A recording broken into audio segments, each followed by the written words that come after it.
I wake up each day, your laughter lingers in every ray. Hello, and welcome. Welcome to Unstoppable with Dr. Paulette Scott. This podcast is dedicated to the love of my life, to the memory of my husband, who was also my best friend and my life's partner. His spirit is the foundation of my unstoppable journey, and I am so glad to have each and every one of you here with me this week as we move towards week 2 in the unstoppable journey. This week, the Gardener's Guide to Resilience, Digging Out of Grief. So welcome back. Last week we talked about a little bit about finding our purpose. Regardless of the pain, we have to find our purpose. So today I want to talk about how I literally found my purpose in my yard, in the ground. For me, the journey became unstoppable. It didn't start in the boardroom or in a classroom. It started in my own garden. My garden is my sanctuary. It's where life is interrupted. You see, when my husband passed away, when the passing of my husband, my daily life was filled with just overwhelming grief. I felt disconnected from reality in life. I needed something tangible just to hold on to, something that gave me a sense of order and purpose. The garden started when my husband, earlier before he was diagnosed with stage 4 cancer, he decided that he was going to support my mission in wanting to start growing my own garden. So he built me these beautiful garden beds that I could start to learn and nurture. I did not appreciate that garden after time. I appreciated receiving the food from my seeds and sowing those seeds. But I didn't appreciate the true meaning of God's gift of each and every one of those individual seeds provided a plant, a food, a fruit that could go on the table and to feed my family. So let's first just kind of dig in. I found that in my garden, my first act of healing wasn't a therapy session. It was getting my hands dirty. I found that as I worked the soil, my mind couldn't quiet down.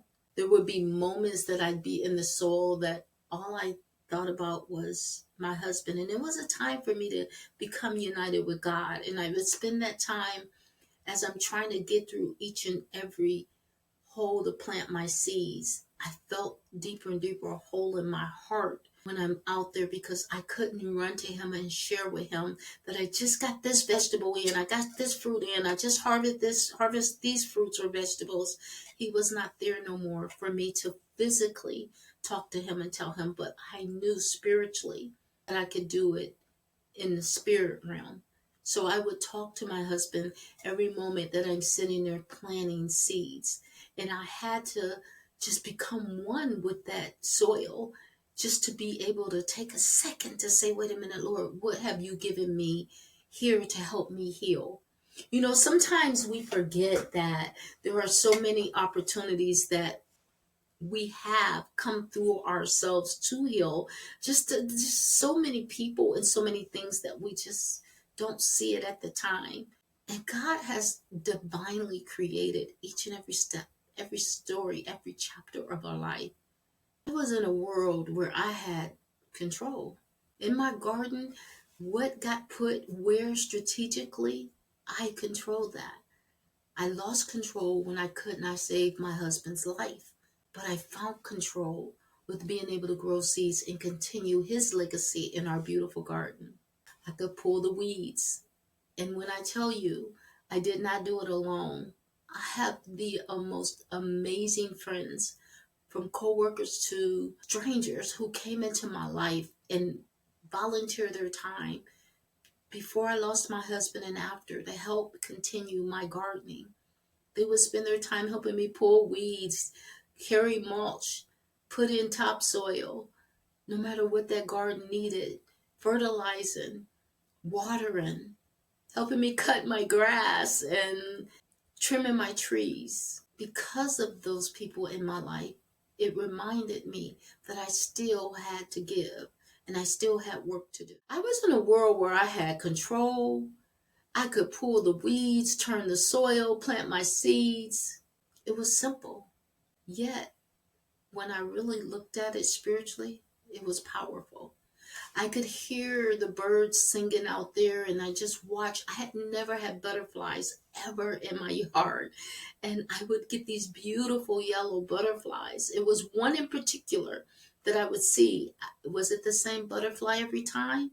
It was identical to me. It looked exactly the same. It landed on my hand. It would come inside my cage where I'm growing all of my vegetables, and it would fly around me with no fear.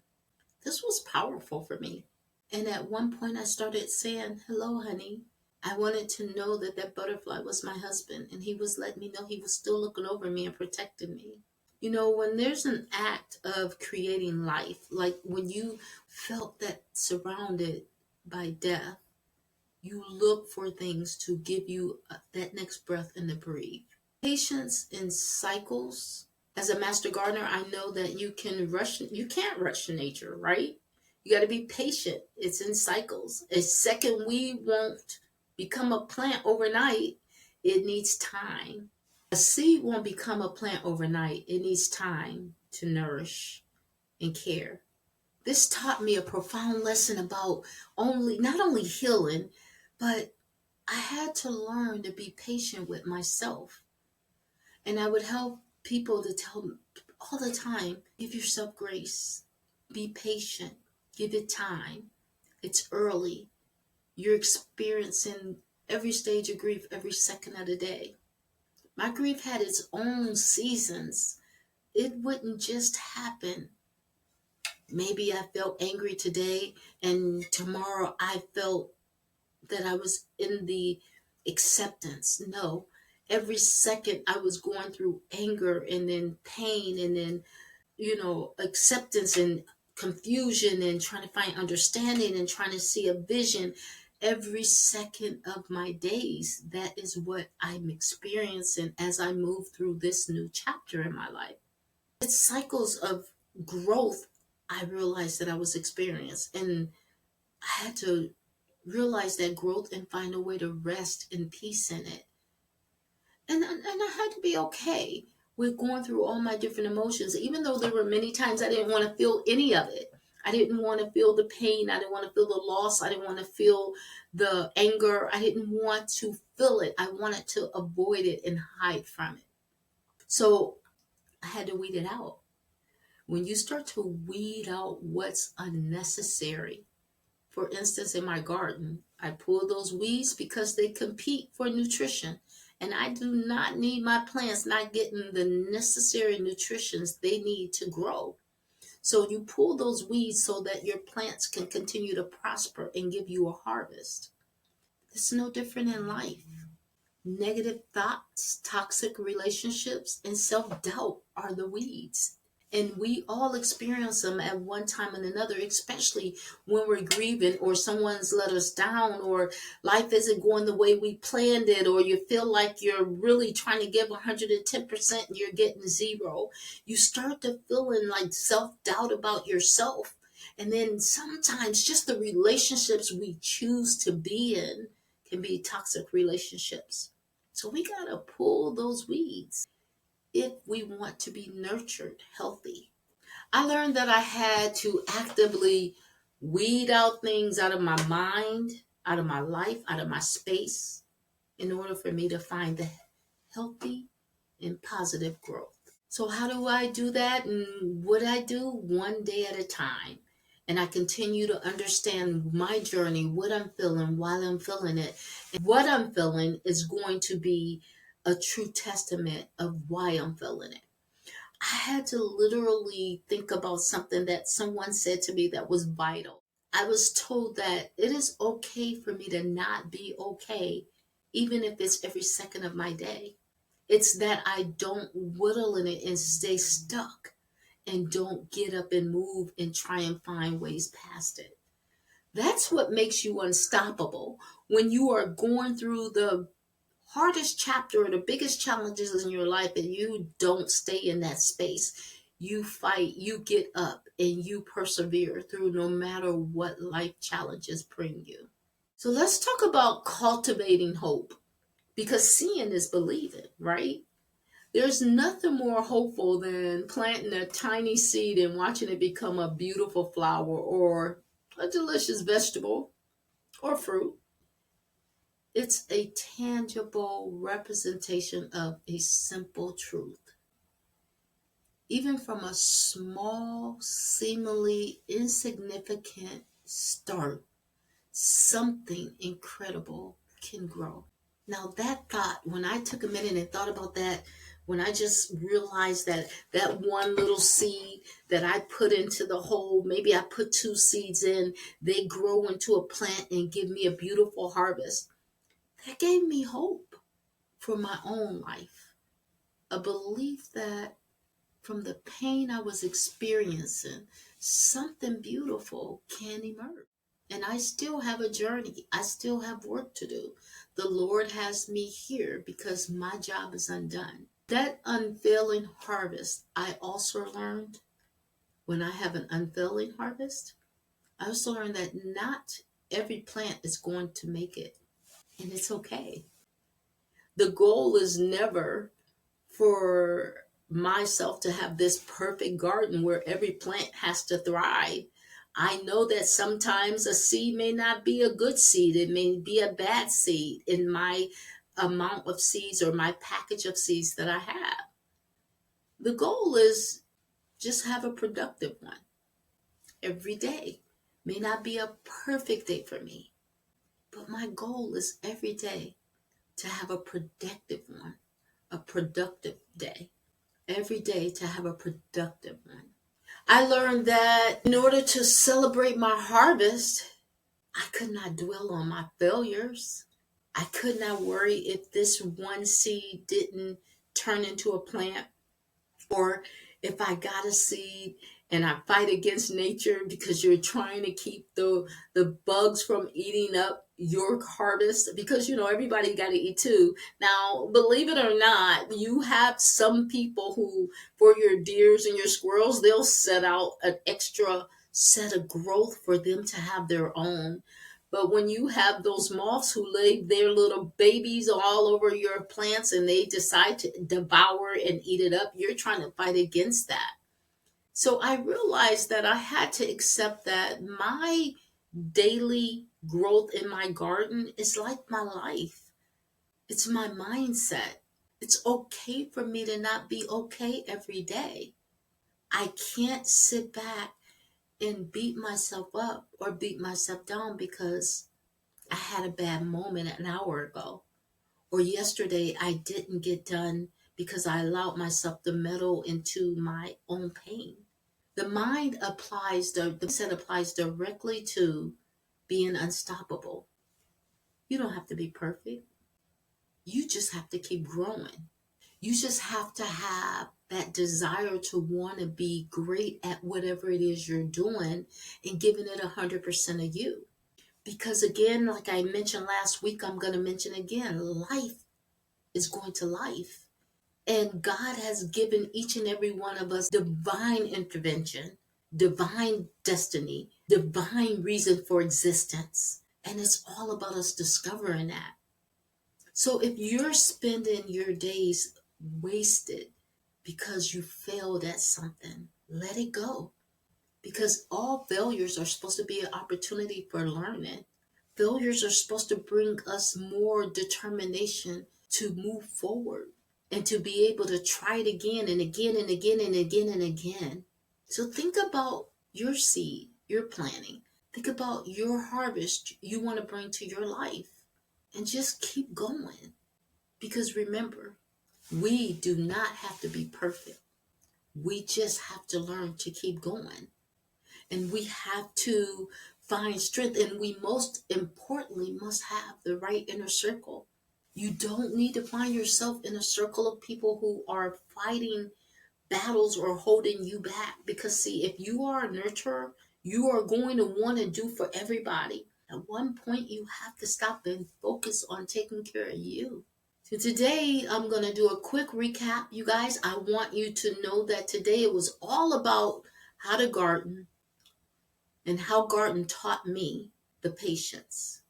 weeding out all the negative words and thoughts in my head that literally will take away a breath from you.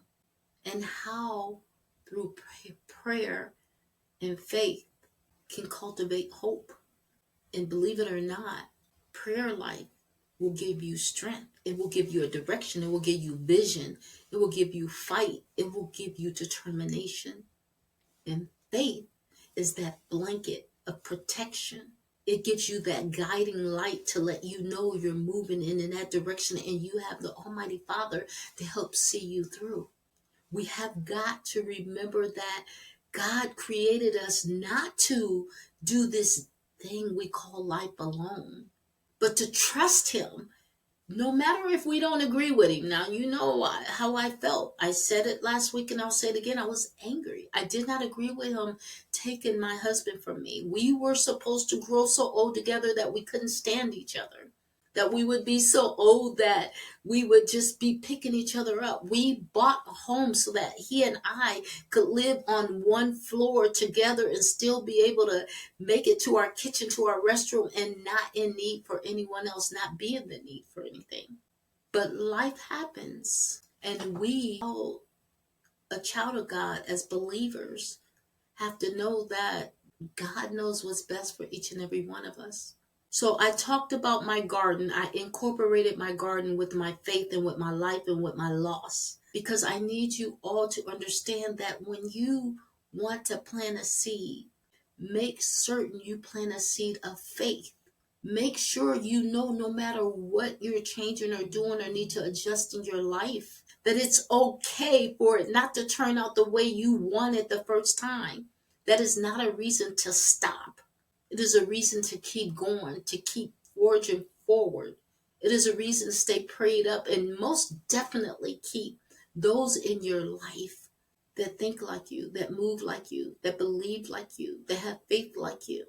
Your inner circle is going to be vital in your recovery of your loss, in your destination of where you're going, whether it's a career or business, in your health journey. You've got to have those that are going to continue to strengthen you and give you the prayer and the faith to keep fighting. Your own garden might not be a patch of soil. It could be your family, your career, or your creative passion. So each week I want to give everybody some homework. This week, this is what I'd like for you to do for me. I want you to think about one weed in your life that you need to pull.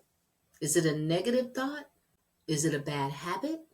Take a moment this week to identify it and make that plan to start pulling it. Get it out of your way. Don't allow it to no longer hinder you or stop you. Find that weed. Remove that weed. Is it someone in your life, a person? Is it you? Take it away. And let's see how great you feel after you identify it and start moving it. Next week, week 3, we're going to take the seeds of your dreams and plant them in the digital world. I'll share how I went from grieving as a widow, how I'm moving from it, not went from it. I am moving from grieving as a widow to continuing my social media journey as an entrepreneur. I started my journey a year ago, and now it's time for me to continue moving forward with my social media journey. I own 10 different businesses in the social media space. You don't want to miss that, because that is going to give you a foundation of hope, give you the information it takes to start to creating your own financial future, allowing you to feel like you're independent enough to fight for what you want, and that you no longer will let anyone stand in your way or control your future and your destiny. I am so looking forward to joining each and every one of you for week 3, and mark your calendars, because it will be on a Wednesday, same bat channel, no, I'm just kidding, not back channel, we're gonna get but we will be in the same place. And I hope this is really helping and soothing everyone, because next week topic will be the social media garden, how sowing the seeds of a new business. Again, thank you, each and every one of you. Thank you for coming back. Remember that this is a journey that I chose to live for the love of my life, to remember him, to honor him. Mr. Andre Scott, I know you are in heaven and you're looking down on me. I love you. I miss you. I honor you.